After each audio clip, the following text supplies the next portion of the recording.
Video number 250. चला तर सुरू करू आणि पाहू याचा काय विषय आहे ते समजून घेऊ. मित्रांनो, आजचा विषय आहे अचानक विसरणे हा आजार नाही. अचानक विसरणे हा आजार नाही, कामे एकत्र केल्याचा परिणाम आहे. काय ते बघूया. काय तुमच्या बाबतीत असे कधी झाले आहे का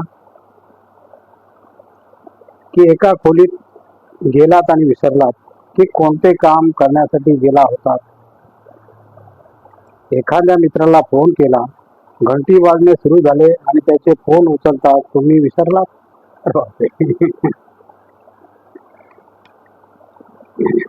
हे बोलायचे काय आहे की बोलायचे काय आहे? मानवी मेंदू सर्वसाधारणपणे असंख्य इनपुट विचार आणि कल्पना सांभाळतो. असंख्य इनपुट विचार आणि कामांना सांभाळतो. पण कधी कधी एखाद्या मशीन प्रमाणे शॉर्ट सर्किट होते. खरे तर त्याचे कारण आपल्या मेंदूची रचना आहे. खरे तर त्याचे कारण आपल्या मेंदूची रचना आहे. आपली स्मरणशक्ती एक गुंतागुंतीची प्रक्रिया आहे. Very good. अशा स्थितीत जाणून घेऊ की शेवटी असे का होते. बघा मित्रांनो, दोन प्रकारच्या मेमरी नॉर्थ ईस्टर्न आणि नॉर्थ ईस्टर्न युनिव्हर्सिटीमध्ये मनोवैज्ञानिकांच्या प्रोफेसर सुर्जेन जागी म्हणतात की आपण काही लक्षात कसे ठेवतो हे समजण्याआधी हे जाणणे आवश्यक आहे की मेंदू काम कसे करतो. Very good. मेंदूत दोन प्रकारची स्मरणशक्ती असते, दीर्घकाळातील स्मरणशक्ती आणि कार्यरत स्मरणशक्ती. दोन स्मरणशक्ती असतात, एक दीर्घकाळातील स्मरणशक्ती आणि एक कार्यरत स्मरणशक्ती. बघूया काय प्रकार पुढे. वय ही कारण. मेंदूत कार्यरत स्मरणशक्ती 20व्या वर्षी सर्वात जास्त सक्रिय असते. मेंदूमध्ये कार्यरत स्मरणशक्ती 20व्या वर्षी जास्त कार्यरत असते. 40व्या वर्षानंतर क्षमता कमी होऊ लागते. Very good. स्केच पॅड प्रमाणे काम. दीर्घकालीन स्मृती ज्या असतात, ज्या मेंदूत जास्त कालावधीपर्यंत स्टोअर केल्या जातात. दीर्घकालीन स्मृती त्या असतात ज्या मेंदूत जास्त कालावधीपर्यंत स्टोअर केल्या जातात. उदाहरणार्थ ज्ञान, अनुभव आणि कौशल्य याच्यावर अनेक विशेष लक्ष देतो.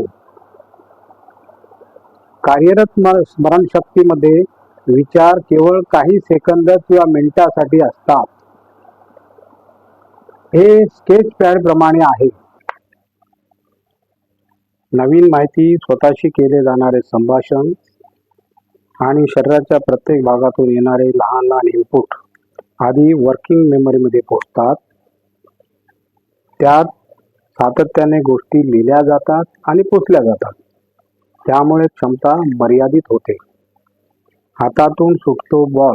काय ते बघूया मित्रांनो. MIT मध्ये न्यूरोसायन्सचे प्रोफेसर अर्ल के मिलर सांगतात की वर्किंग मेमरी म्हणजे कार्यरत स्मरणशक्ती मध्ये लोक एका वेळी जास्तीत जास्त 7 माहिती ठेवू शकतात. उदाहरणार्थ अक्षर, अंक, शब्द किंवा शब्दांचे अर्थ, वाक्यांचे अर्थ. या माहिती बॉल प्रमाणे उसळी घेत राहतात. स्मरणशक्तीमध्ये बॉल प्रमाणे उसळी घेत राहतात. अशा स्थितीत शक्यता असते की एखादा बॉल हातातून सुटून जाईल. दुसरे मेंदू नवीन माहितीसाठी जागा बनविताना महत्व नसलेल्या गोष्टींना लवकर लवकर पुसून टाकतो. याच कारणाने अचानक एखादी गोष्ट काही क्षणांमध्येच विसरली जाते. आता मेंदूच्या मर्यादांना समजणे आणि स्वीकार करणे आवश्यक काय ते बघूया. मिलर म्हणतात की जर कोणी पुन्हा पुन्हा गोष्टी विसरत असेल तर ती चिंतेची बाब आहे, चिंतेची गोष्ट आहे. त्यापासून वाचण्यासाठी मल्टीटास्किंग पासून दूर राहा. काय म्हणतात? मल्टीटास्किंग पासून दूर राहा. आपला मेंदू मल्टीटास्किंग साठी तयार झालेला नाही. Very good. मेंदूच्या मर्यादांना समजणे व स्वीकार करणे स्मरणशक्ती वाढविण्यात मदत करू शकतो. कसं ते बघूया. सुजान म्हणतात की विसरलेल्या गोष्टींना आठवण्यासाठी परत त्याच ठिकाणी जायला हवे जिथे तुम्ही कामाचा विचार केला होता. Very good. आणि अशा प्रकारे मित्रांनो आजचा आपला व्हिडिओ संपलेला आहे. आणि तुम्हाला जर माझा व्हिडिओ आवडला तर लाईक करा, शेअर करा, सबस्क्राईब करा आणि कॉमेंट जरूर करा. नमस्कार. जय हिंद.